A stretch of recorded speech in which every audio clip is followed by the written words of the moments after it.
अभी उनसे बात हो रही थी 2006 में मीडिया में जाति को लेकर के योगेंद्र यादव, अनिल चमड़िया जी और जितेंद्र कुमार जी ने एक सर्वे किया। पता चला कि न्यूज रूम तो केवल अपर कास्ट के लोगों से भरा हुआ है। जब आपके लोग वहां नहीं है तो आपकी खबरें नहीं होंगी। वैसे ही दोबारा वह काम अभी तक नहीं हो पाया, 15 साल हो गए, दोबारा हमारे पास डेटा नहीं है। ऐसे ही जाति जनगणना पर मैं फिर से कह रहा हूं, प्रोफेसर दिलीप मंडल की एक पुस्तक है, वैसे आपको ढेर सारे लेख भी मिलेंगे, छोटी छोटी पुस्तकें भी मिलेंगे, हमने भी कई लेख उस पर लिखे हैं।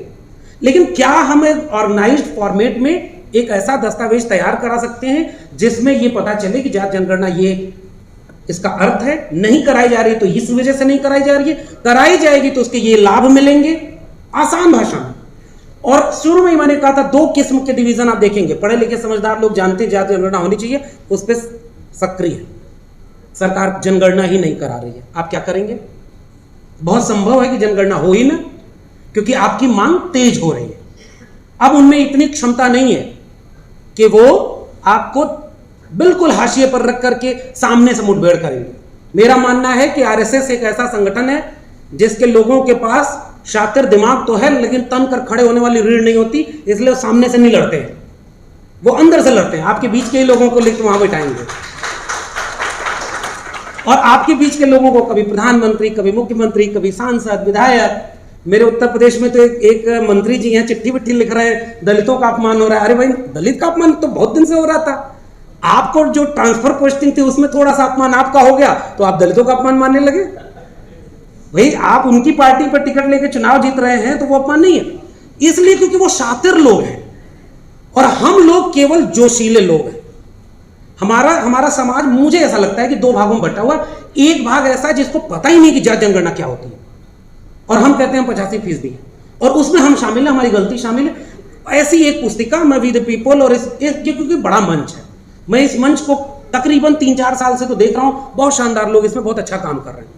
एक सुझाव के रूप में है कि इस आयोजन के बाद क्या 100 पन्ने की आसान भाषा में एक बुकलेट विद सारे आंकड़े हो, सब कुछ हो, जाति जनगणना पर जारी हो।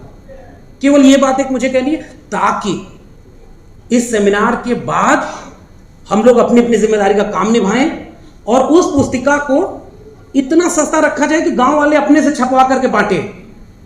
और सुझाव भी है, लाइटर नोट में मैं कह भी दूं, उस पे ऊपर लिखवा दीजिएगा, इस पर्चे को जो छपवा कर 100 लोगों में बांटेगा 24 घंटे में उसे अच्छी सूचना मिलेगी, और इस पर्चे को जो फाड़ के फेंक दिया, फलाने ने फाड़ के फेंक दिया, उसके अगले दिन ही उसके घर में आफत टूट गई। हमारे लोग जिस भाषा में समझते हैं उस भाषा में समझाने की जरूरत है। हम लोग जो जागरूक समझदार लोग हो गए हैं, 2 ही काम करते हैं, या तो उनको ताना मारते हैं, अरे तुम बेकार हो, तुम धर्म में फंसे हो, वो फंसा रहेगा, क्योंकि इसमें विकल्प क्या है? विकल्प कौन है? एक बहुजन विचार तथागत बुद्ध से लेकर के भारत के संविधान तक सैकड़ों लोग हैं, हम उनके पास तक ले ही नहीं गए।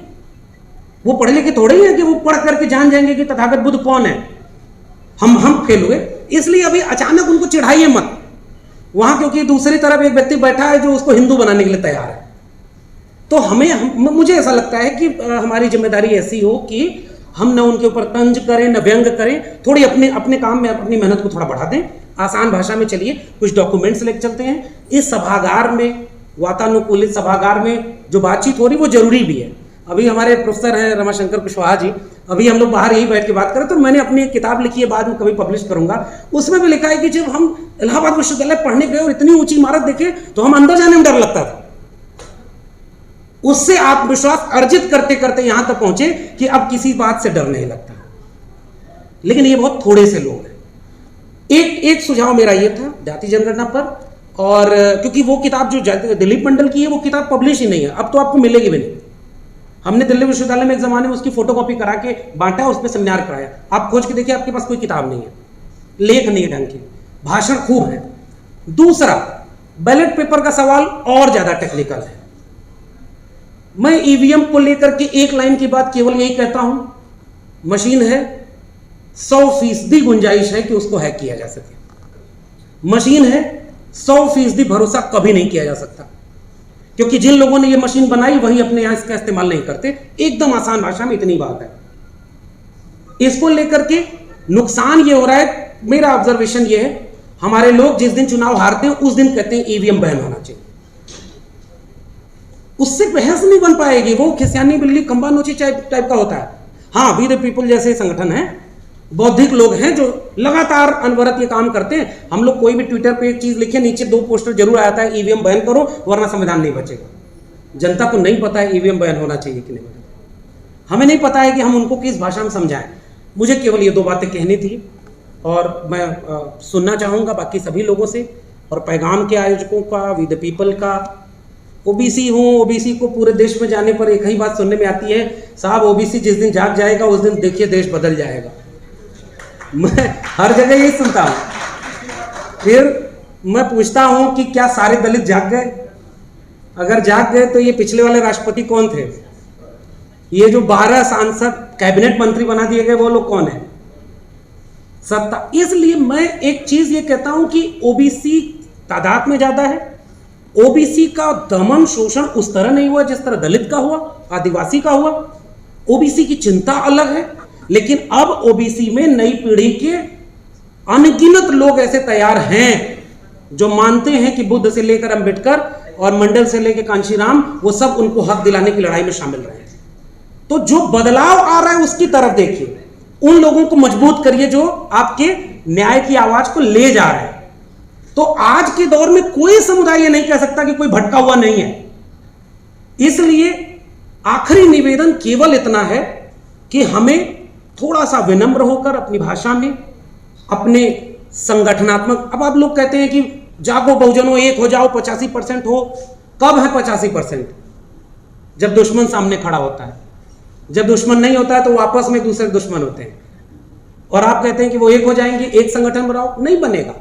न्यूनतम सहमति पर, एजेंडे पर एक हो जाओ, ये हो सकता है। एक एजेंडे पर सबकी एका बन सकती है, क्योंकि सबके हितों की टकराहट है ना, सबका कल्चर अलग है ना, सबका बौद्धिक स्तर अलग है ना। इसलिए उधर ऊर्जा लगाई जाए जिसका कुछ अगली बार जब पैगाम और वी द पीपल कार्यक्रम करे तो मुझे लगता है कि उसका सकारात्मक असर दिखे। हम सब अपनी जिम्मेदारियों को निभाएं, वरना वो वही बात हो जाएगी कि 24 के बाद चुनाव नहीं होगा, 25 में तो हिंदू राष्ट्र घोषित हो जाएगा। हम यही कहते रहेंगे और उधर सब कुछ होता रहेगा, अंत में कुछ हासिल नहीं होगा। इसलिए मुझे लगता है कि थोड़ा कुछ नए ढंग से अगर हम कर पाए, इस सेमिनार को, इस बातचीत को गांव तक ले चलने की जरूरत है। मुझे ये ऐसा लगता है गांव में इसकी बहुत जरूरत है। हम लोग अगर गांव के लोगों को समझा पाए तो बल्ली सिंह चीमा की एक कविता के साथ अपनी बात खत्म कर रहा हूं। उन्होंने बहुत प्यारी कविता लिखी थी और हमारी लड़ाई वहीं से कमजोर है।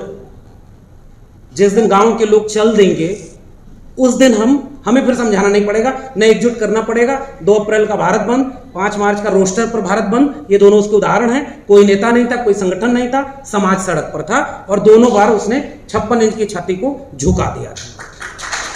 तो बल्ली सिंह चीमा ने कविता लिखी है, ले मशालें चल पड़े हैं लोग मेरे गांव के, अब अंधेरा जीत लेंगे लोग मेरे गांव के।